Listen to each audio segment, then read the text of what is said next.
So we've talked about first-time players. Steve, your first time. Damn it. You want to hear about my best time? No. Did it involve any min-maxing? Please don't. Please don't. I can see it. Wait a minute. Just spell min. So I know what we're talking about here. Man. Min-maxing. So when you mentioned earlier today that this was going to be a topic, I know that I have an idea in my head what min-maxing means. But we should clarify. And I thought, but I wonder. So I just quickly did a Google search, and you usually get those. There's like 5 questions. You can hit the little drop down. Yeah. So I ran into one answer to what is min-maxing in a game, and they said min-maxing is the character build strategy of maximizing a specific desirable ability, skill, or other power of a character, and minimizing everything else seen as undesirable. So under that thing, if I was trying to be like a super duper fighter type, I would max out points and strength and stuff like that. And I would say to hell with charisma, wisdom, intelligence, and I would throw really low numbers in there. Yeah. And that's their definition. But I found another one, not 2 things down from that, which said min-maxing refers to the activity of making optimal choices when creating or building a character in Dungeons and Dragons. Is short for minimizing, maximizing, meaning to minimize one's weaknesses and maximize one's strength. I thought, okay, the number 2 is more like what I thought about in min-maxing, right? So I think that's the conventional tabletop RPG definition, whereas the other one's probably a video game RPG.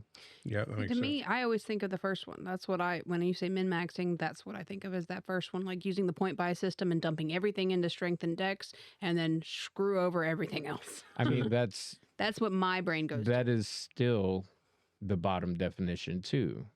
You're minimizing your weaknesses. But I'm putting minimum points in everything else because I don't want to waste my points in them. So that would be kind of maximizing the weaknesses. Yeah. To me, that's what I hear is I hear point buy system and I put as many points as possible, maxing out basically strength, dexterity, constitution as a fighter, and then using the meager amount left to just plug some numbers into the other ones because I don't care about those. But as a fighter, if your strength is low, you're not going to hit for much, so you have to put that strength high. If your con is low, you're not going to have a lot of hit points, so you're going to go down, which means you won't be swinging, which means your strength won't be coming into play, which means you won't be getting damage. And you can go down the list, and when you find a reason why you're not using it, that's the one you put your lowest into. It's not necessarily making a glass cannon. It is minimizing your strengths and minimizing your weaknesses and maximizing your strengths. But normally it comes into play later. Like at point buy, min-maxing is pretty irrelevant. What we're talking about is making your Tabaxi monk that can go 135 feet in one turn. That's the result of min-maxing. Yeah. Yeah, in my mind, it was I want to be really good at the things I should be really good at for this class. But making it as well-rounded as possible so that even the things I'm not good at, I'm okay at. So that's not like making the character as good as possible is not min-maxing. Making it as good as possible in a few things is min-maxing. And accepting the fact that you're going to be crap in some other things is min-maxing. Kind of, yeah. All right, so that's the first definition. Not really. Yeah. Well, because maximizing your strengths and minimizing your weaknesses to me implies that I don't want to be weak. in many things. I want to have as few weaknesses as possible. So I'm going to, while I have a couple that I make really good, I'm going to try to make the rest of them decent enough that they're not huge weaknesses for me when I'm playing. If I put a 7 in charisma and I'm at a negative, that's a weakness at that point. Anytime I have to do anything charismatic, it's a weakness for me. The second definition is saying basically I want to minimize the amount of times that I have a genuine weakness, a low score that's going to keep me from having a decent chance at something. The first definition to me is I'm going to dump it all in these two, and I'm going to create a whole bunch of weaknesses because they don't matter to me. I don't care if I suck at charisma. I don't care if I'm not smart. I'm going to have set weaknesses and set strengths. That's the way I take min-maxing, is in that first definition. So I think John's got a really good point. It doesn't really matter a whole lot at the beginning. No. Right? Because very few people just use the roll for your traits and whatever nobody does the, okay, roll 4d6 and whatever you get there, you will apply to strength. Now, whatever you get here, you will apply to con, right? It's always roll up a set of rolls and then apply them the way you want. But it really comes into play, the maxing part comes into play as you progress, right? Yeah. Am I going to take an ability score increase so that I get +1 on all my hits from here on out because I just went from a +3 to a +4 on dexterity? Or am I going to take a feat that is going to allow me to shoot my hand crossbow while I'm engaged in melee combat? And you will occasionally find a spot where it's like, okay, I have nothing that can hit anybody in the air, so I need to take this thing to be able to hit in the air. Right. Making sure you're carrying weapons that have a variety of different types of damage is a form of min-maxing, right?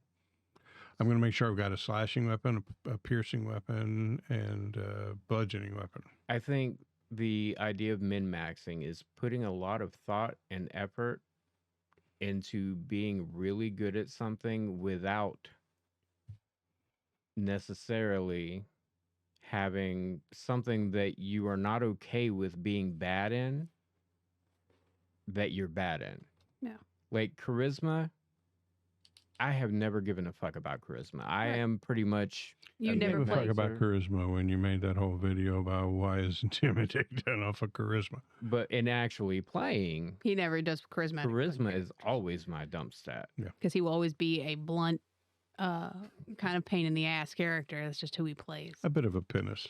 I agree with Hercules. He was talking about basically, like it can be really fun role play wise to have like a dump stat of charisma or something like that because it becomes this like flaw of your character. And that's the way I like to play my characters is I like them to have kind of really flawed personalities because then role play wise, it's really great. But I do have a point of contention. You said people don't roll their 4d6 and place them in the order. When I play Cthulhu, that's exactly how I do it. I go straight down the list and whatever. That's why I don't really decide a whole lot else until I get it because I'm like, shit, this prostitute is ugly.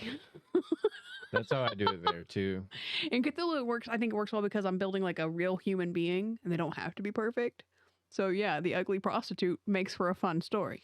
But in D&D, yes, I do pick my Yeah, stats. I hear you. So what I'm thinking through is, does min-maxing really apply to Call of Cthulhu? I don't know that it does. Character It can. creation.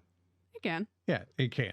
I don't think any of us have ever played that way. It's No. like, I got to make sure I've got some spot hidden. I've got to make sure I've got some firearms. I've got to make sure. And so we tend to make slightly more balance. But yeah, we have loaded up certain stats. Yeah, but you also progress differently there. I think what this conversation and Hercules' comment has made me consider is that min-maxing is trying to put yourself in the best possible situation, best possible stance for situations. Right. Yeah. Is the situation going to be combat? Then I'm going to be boom. Is the situation going to be thievery? Okay, boom. And it's less, min-maxing is less about role-playing. It's about situations you would get into in the game, whether those are combat or adventure or whatever. That's because there's really not any mechanics for roleplay in D&D. It's all true. story based and DM driven, and well, not DM driven, but the DM has a huge part in dictating how the role play end of things will go. I'm willing to intentionally underperform in areas that situationally would be great to provide myself with a character that I can role play well. Oh yeah, which I guess is kind of Byrkios' point. yeah. I love super flawed characters. I and that's why I like 5e's background thing, because instead of having to do like a min-max, like intentionally be a stupid character, I can choose flaws that let me express that in a way that's less like mathematically problematic, you know? But no, I like being able to say I'm really great at dexterity, really trash when it comes to wisdom. Like I would make a tomato-based fruit salad. Like Yeah, so all my last comment aside, I still find myself selectively min-maxing for certain things, right? I'm running a Tabaxi rogue assassin, and the next time we go up a level and I get a new feat, I'm going for Skulker, because it's going to let me be virtually invisible in shadows, Yeah. Well, it's not fun to be ineffective.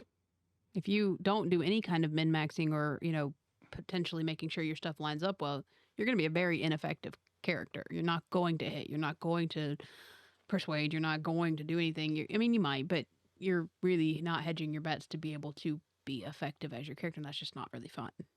Min-maxing is kind of a statistical analysis of skills and the way they work together and feats and the mechanics and the way the mechanics work. It's like having a sorcerer and being like, I want to have simulacrum, and I want to have 8 of me casting the same thing at the same time. So I'm going to take these feats and I'm going to do this and I'm going to do that. And maybe occasionally you have to pick up a piece of gear because you've put all your points into one thing. But when somebody says min-maxing, they're talking really deep statistical analysis, like you get on RPG bot that